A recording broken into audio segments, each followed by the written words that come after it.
Well, obviously, we're really disappointed in what happened today. I think at the end of the day, and there's a lot of ways, obviously, you can lose a game.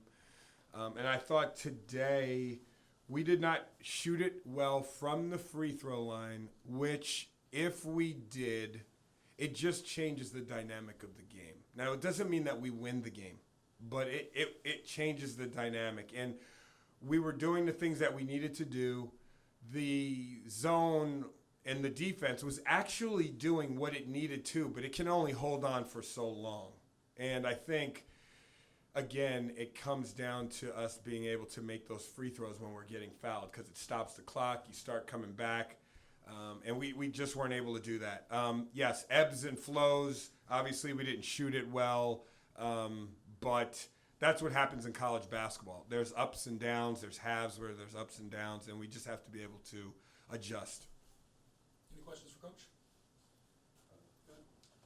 Yeah. First half, Portland shot 59% from the field. What happened during halftime to kind of, subside that shooting? Because they only shot 37% going into the second half. What kind of changed during the halftime? That's a great question. And you know what? We didn't change a thing. What happens is over time, as you keep playing, usually teams are taking shots that are out of character of what they do. In the first half, they were a little fresh, and we were just getting to our rotations a little later than usual. In the second half, you can chalk it up to maybe just playing with more effort. We were there on the catch, which made the shot probably it was a little off for them. And that was the difference. That's the reason why they shot from two like that. And again, I think our defense, because I remember it was like maybe 2 or 3 minutes left to go in the game, and they still had like 57 points or maybe 60 points or something like that. You'd have to look at the booklet. I don't know for sure. But that's good enough when you're at home and you're holding someone to that number. You would never think that you wouldn't be able to put points on the board. So, we're sitting over there as a staff, and it's like, hey, it's not our defense. We just can't make a play and make an offensive or a bucket for the most part, from the free throw line or from the field or from three. Coach, you mentioned the free throw shooting. Yeah. Another number that stuck out to me was 23% from three. Yeah. You guys took 26 threes and Yep. only made 6. Yep. What do you think was happening there? And I say this a lot to people that talk about basketball a lot. It's a make-miss game. We didn't take bad shots from three. We had wide open looks. Now we didn't make them. And so now you can say, okay, well, what are you doing to try and help that cause to try and make the threes? And we've been shooting for the last 2 or 3 months a lot of threes because we know that our offense basically is going to produce that type of shot. We hit them in the second half against Hofstra, and we did not today. And you couple that with not making free throws, and that's what you guys saw.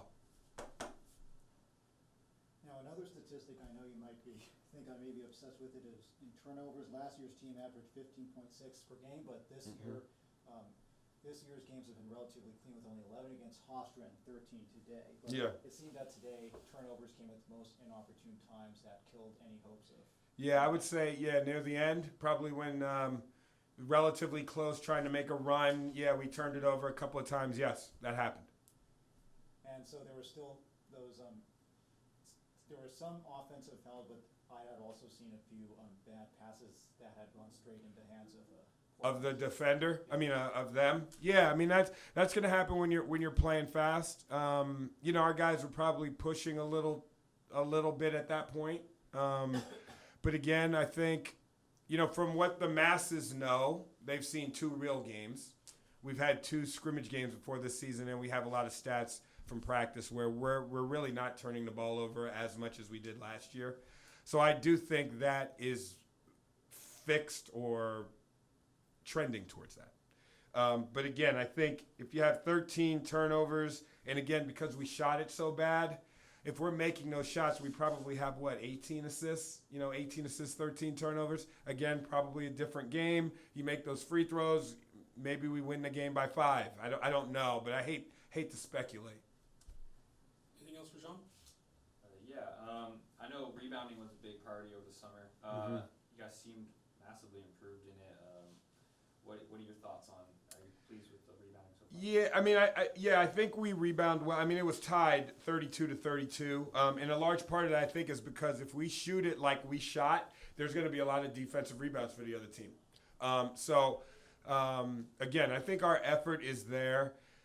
That's probably the downside of what we're running, because we're getting wide open threes, and when you when you play like that, there's not a lot of room for offensive rebounds because you're basically on the outside. Now, you've created situations where you're getting wide open shots, but again, to get that offensive rebound is really tough because basically the defense is on the inside of you, if that makes sense.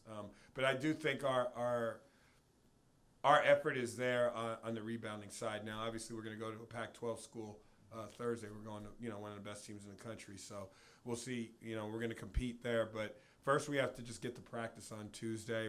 We'll be off tomorrow, and then, start preparing. Anything else? Yeah. Yes, Coach. So Richard Washington is a JC transfer and a D1 bounce back who came from Wake Forest, just like Sam.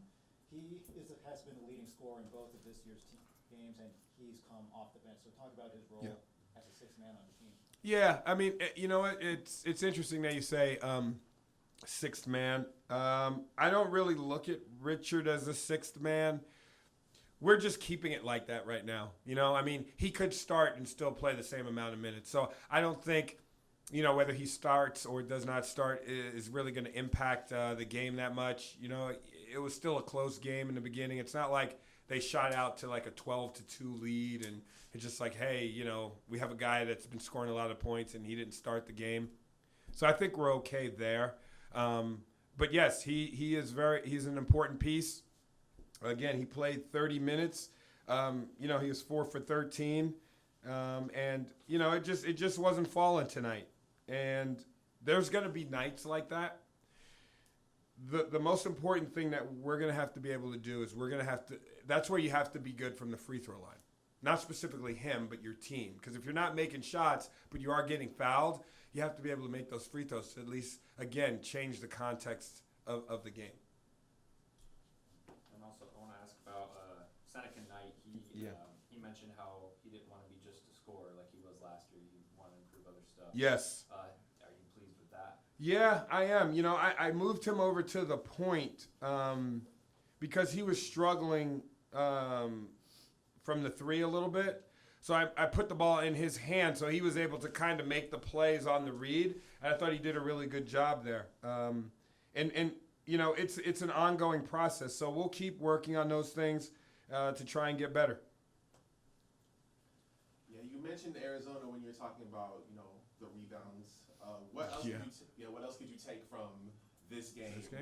Going into, Thursday? Really just composure. It's kind of a culminate because it's been the beginning of the season. I would say it's not just taking something from this game. It's really taking something from the 2 games that we played, not just 1 game. And it's really just composure. I thought we had great composure at Hofstra.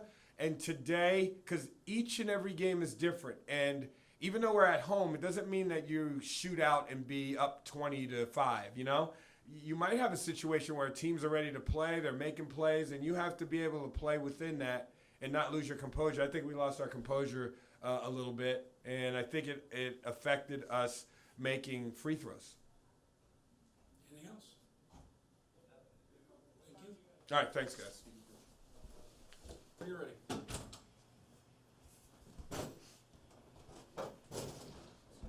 Seneca, obviously I know you try to transform your game a lot over the summer, and it looks like you've improved in rebounding. Coach Sean, can you just talk about how different you feel this year compared to last year? Yes, throughout the off season, my main focus was just trying to develop my game in other ways. Don't try to just stick to scoring, just because if it's not going well, still try to help my team out. And it made me have a lot of confidence coming into this season. So I'm looking forward to the rest of the season. It's 2 games.